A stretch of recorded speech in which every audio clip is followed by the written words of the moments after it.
मैदानाच्या आतमध्ये. यावेळेला मात्र जबरदस्त फटका तिथे पाहायला मिळतोय. चेंडूला पाठवलंय मिड विकेटच्या दिशेने, चेंडूला पाठवलंय षटकार. 6 षटकातील पहिला बॉल बहुत घेऊन येतोय. यावेळेला मात्र स्लाइस जरूर केलंय. सुंदर ते खेळून काढला. बॅकवर्ड पॉइंटच्या दिशेला जातोय. क्षेत्ररक्षक चेस करतायत मात्र चेंडू गेलाय चौकार. 3 षटकार लागोपाठ जर कुठलाही फलंदाज लगावतोय तर 500 रुपयांचं पारितोषिक आहे. यावेळेला मात्र सुंदररित्या खेळून काढलं. स्टँड अँड डिलिव्हर केलं.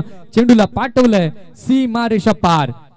षटकातील दुसरा चेंडू राहुल घेऊन येत आहेत. यावेळेला मात्र बॅकफुटला गेले. सुंदररित्या खेळून जरूर काढलं आणि यावेळेला मात्र हाताला स्पर्श करून गौरव किणी यांच्या चेंडू गेलाय. लागोपाठ 2 चेंडूंवरती 2 सिक्सर पाहायला जरूर मिळाले. तिसरा बॉल यावेळेला मात्र पुन्हा एकदा शफल झाले. सुंदररित्या खेळून काढला. इनसाइड आउटचा फटका. बॅकवर्ड पॉइंटच्या दिशेला चेंडू गेलाय. सीमा पार येतोय.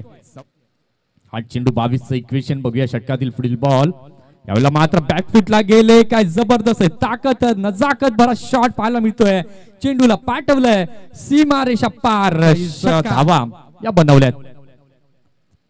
यावेळेला मात्र काय जबरदस्त आक्रमण चढवलं जाते. चेंडूला पाठवलं आपल्या अंदाजात. सीमा पार चौकार. यावेळेला मात्र जागा बनवून खेळण्याचा प्रयत्न जरूर केला. स्टेप आउट झाला. बॅटचं एलिव्हेशन अप्रतिम पाहायला मिळालं आणि पाहता पाहता याला म्हणतात न हरता नाही याची दखल घ्या. सामना समाप्त होईपर्यंत कोणताही खेळाडू डगआउटच्या